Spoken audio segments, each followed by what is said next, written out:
Hello there, this is Sweta Marc, Assistant Professor from the Department of English, Murmu University, Dumka.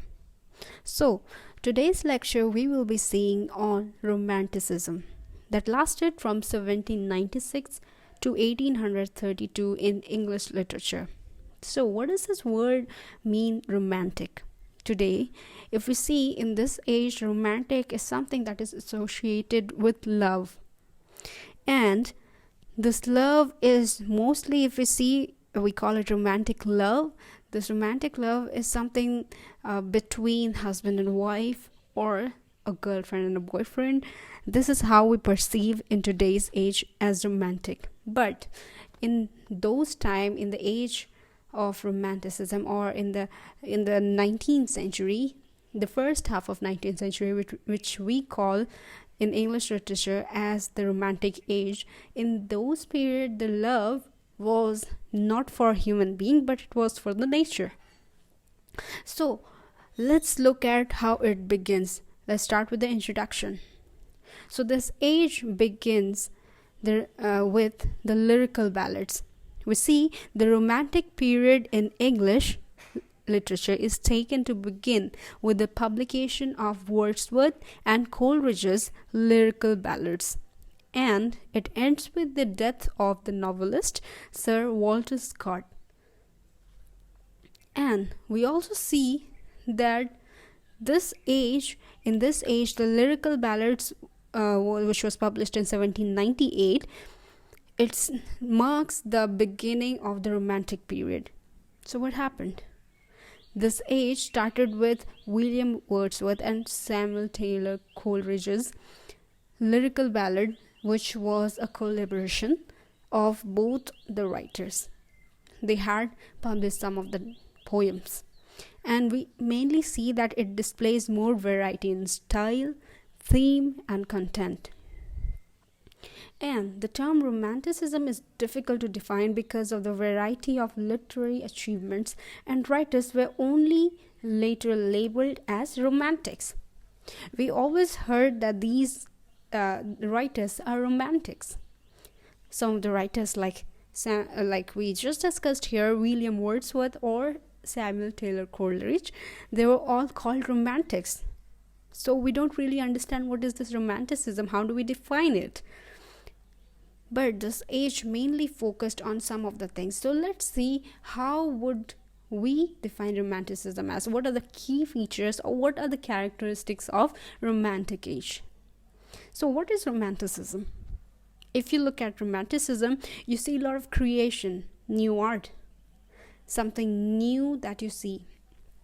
And mostly, if you want to define it, the first thing that we would say that the romantics, they used creative imagination. The use of creative imagination, which was the dominant feature, or you can say that this was one of the characteristic features of this age.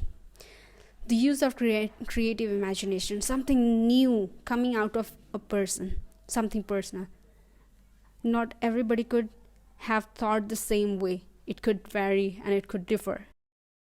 But this use of creative imagination, like they would go up to the wildest thinking and they would imagine something very wild, and still that would be acceptable. They would focus on nature. Their focus was on nature. Yes, they were inspired by nature. They admired nature. There was a love for nature, we see in romantics. And if you look back at the era right before it was the age of enlightenment. And we have also heard that this age, romantic age, began as the revolution against the industrial revolution. It was a reaction against the industrial revolution. Everything was completely opposite in the previous age. We see that the industrialization has completely ruined and damaged the nature. And on the contrast with that, we see the romantics, they focused on nature. They wanted to enhance the nature. They looked at something that they needed to work on, and they wanted to help that. And the third thing that we would see here is importance of myth and symbolism. So there prevailed the importance of myth too. The age right before that was the age of reason. We call it the age of reason also. So here there was something, if there is something logical, that is something that would matter in that age. And here in the age of Romanticism, they believed even in the myths, and their importance was on symbolism. They focus on feelings and intuition. Right before this age, we see that personal feelings did not matter. But in this age, they focused on the feelings, and that's why we defined romantic poetry as the spontaneous overflow of feelings, of emotions. But the age before that, they did not focus on feelings. They had nothing to do with feelings. These feelings and emotions and sentiments, they did not matter for them.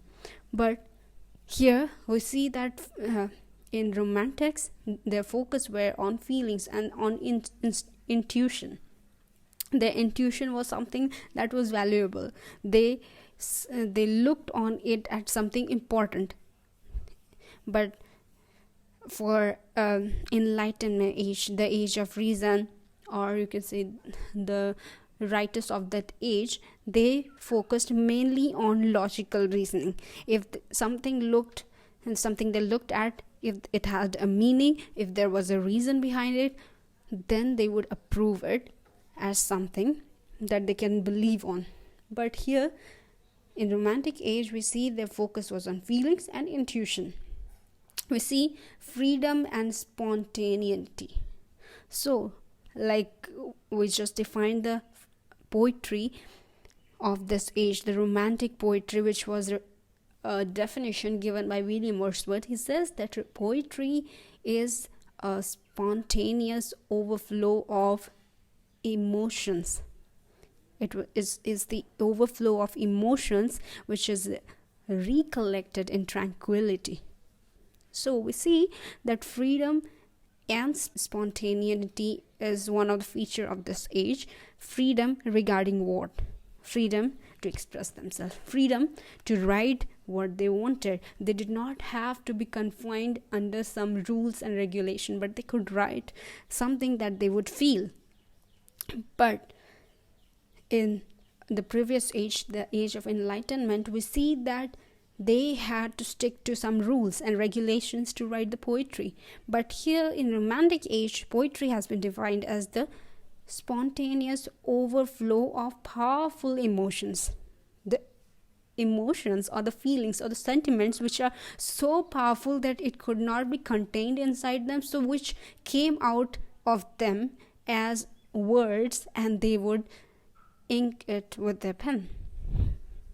So we see this freedom and spontaneity was one of the key features of this age.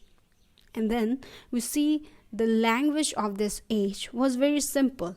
The writers of this age, they used simple languages to write their poetry. And poetry was not so difficult to understand. They did not use so typical words, or so words that were so difficult for the readers to understand. But this was something that the reader, that they would just look on it and they would understand what they are trying to mean. So when we go ahead, we'll be looking at some of the examples from the poetry as well, the poetry of this age as well, where we see that the poetry of this age, language especially, was very simple. Something for the common readers to understand when they would read it. And then the last feature that we see of this age is personal experience, democracy, and liberty. So these were some of the features. They had the personal experience mattered at this point. Democracy. There was liberty to express themselves. There was freedom, that they would be able to express themselves in whatever way they wanted. So there was no restriction, especially on this. So that's all for today's class. I believe you have found this video useful and informative as much as possible. And if it did so, please don't forget to subscribe and like and share this video with your friends for them to grow in knowledge. Thank you for watching. See you in the next video.